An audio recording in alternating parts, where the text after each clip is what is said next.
Добро утро, машини. Часа е 4:15 и този път не ходих да тичам. Ходих просто само да се разходих, защото прочетох някъде, че е много важно в първите минути след събуждане, преди часове на сутринта, когато си станал, да имаш свеж въздух, да приемеш свеж въздух. И цяло да, беше доста приятно, 10 на минутки се поразходих.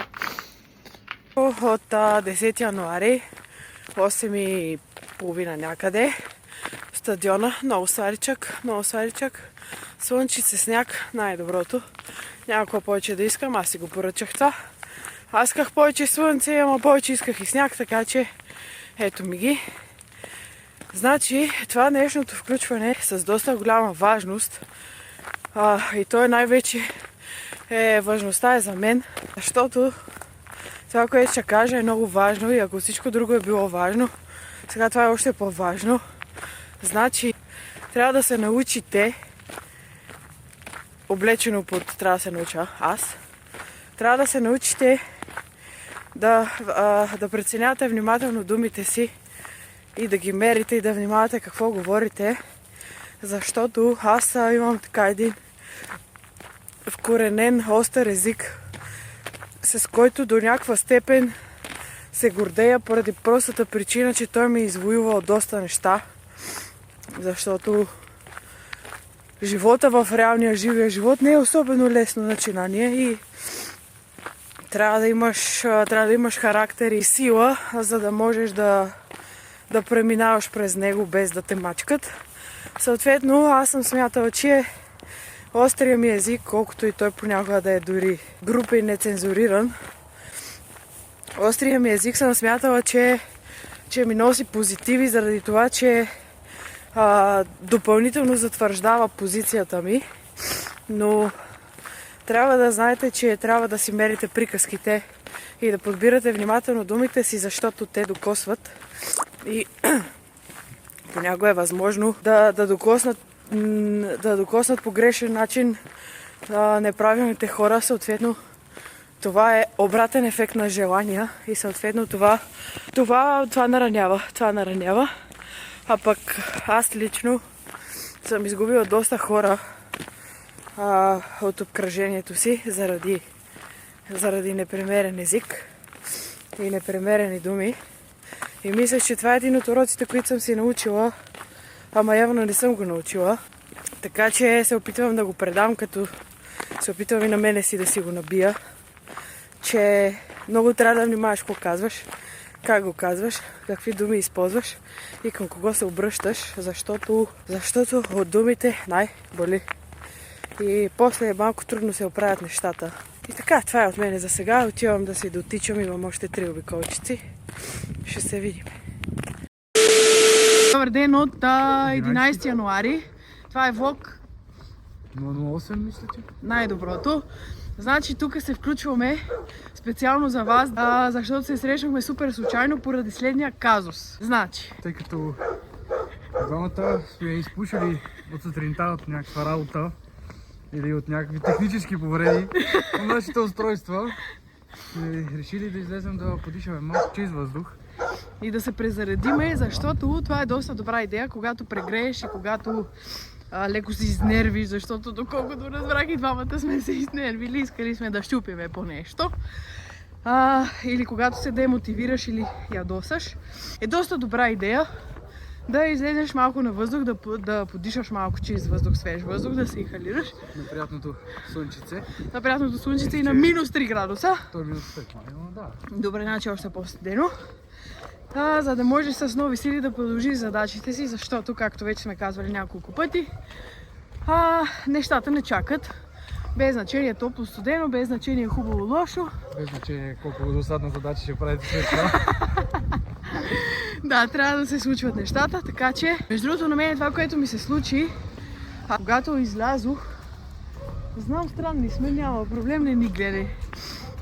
Когато излязох и си вървях, освен че ми се прецакаха слушалките и не можех да си слушам, Една кола ме спря, ама много странно ме спря. И аз първоначално не я отразих, продължих си по пътя, ама после хората си свалиха прозореца и ме извикаха, нали? И аз викам да. И те ми викат, но се извиняваме, може ли да ни опътите до еди си къде, няма значение за какво става въпрос. И аз ги опътвам хората, съответно малко си повишавам настроението, защото когато говоря с някакви рандъм хора, ме кефи това. И колата си продължава и аз се заглеждам в нея и номера ѝ е 3 единици и 1 деветка. Верно. Да. И т.е. това са знаците на съдбата или на ангелите, който както го разчита. Като 3 единици по спомен, защото още не съм го чекнала. 3 единици по спомен е знак, че сте направят път. Така ли? Не знам. Добре, ще чекна. Няма значение, въпросът е, че ангелите ни пращат съобщения. И така, това мисля, че може да е... Хората ни гледат много странно. Няма значение, ние сме гангстери. Мисля, че това може да е от нас за днес, за сега, в момента. Почети, ако имаш да добавиш нещичко. Stay strong. Peace, айде, ще се видим после. Здравейте! Добър вечер. Какво Днеска сме тук с вас в 7:20 да обсъдиме днешните ни подобрения. Това реално ние... Апдейти. Да, днешните апдейти, които направихме с копирайтинга. С прохождащата агенция. Да, направихме си скрипта за търсенето на клиент. Реално, то по-скоро не за търсенето на клиента, за осъществяването на контакт да, с клиент, защото ние сме си намерили 30 човека, малко ли са? Да, факт. Да, това е много добре. Да, не, защото той... Даже аз това си мисля, ние ако трябва да... С всичките да проведем по един 20 минути на разговор по телефона, това са ти брат 3 дни. Да разгледаш кеша, какво ти го виждаш като загуба. Не, ама то е ясно, че 30 човека няма да има 30... Окей, да, почва. Да бе, ние сме много наясно, че тия 30 човека няма да такова. Не, реално ние на 10% ще сме доста доволни.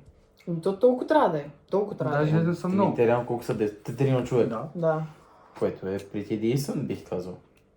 Но... Не знам, това е формулата на... Едни гадняри, така че не знам, ние ще разбием. Ще направим 50%. И повече ще се чудиме да жонглираме с 15 човека клиенти. Не, ще се чудиме кой ще избереме. Кой да ще щастливе за нашата фирма. Да. Един ще продава дрехи, друг ще продава чорапи, трети ще продава зеленчуци, ама ние ще правим копита. Точно така. Ще таковаме. Ги разбием със сигурност. Да. Просто трябва малко време. Сега остава реално, доколкото всъщност съм запознат с нашия план, е, че реално мисията е такава, нали? Ти намираш въпросни потенциални клиенти и започваш вече между 3 и 10 човека на ден ти да ги контактваш. Да ги контактваш, което мисля, че е напълно възможно от утрешния ден да направим. Да контактнем 3 човека?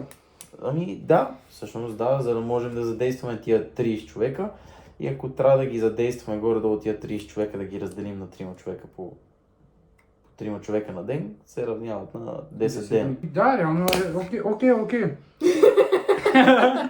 Не, окей, като мислиш, защото ако днес говорим с 3-4 човека и дали ние ще им кажем до утре ние ще разберем дали имаме потенциален клиент или дали нямаме, защото ние като ако намериме, да кажем, първия ден един клиент, ние ще търсим макс втори, няма да търсим още 10 човека, защото ние няма се оправим. Не, ние на първия клиент, като го намериме, ще се напиеме, ще дигнем банкет и ще...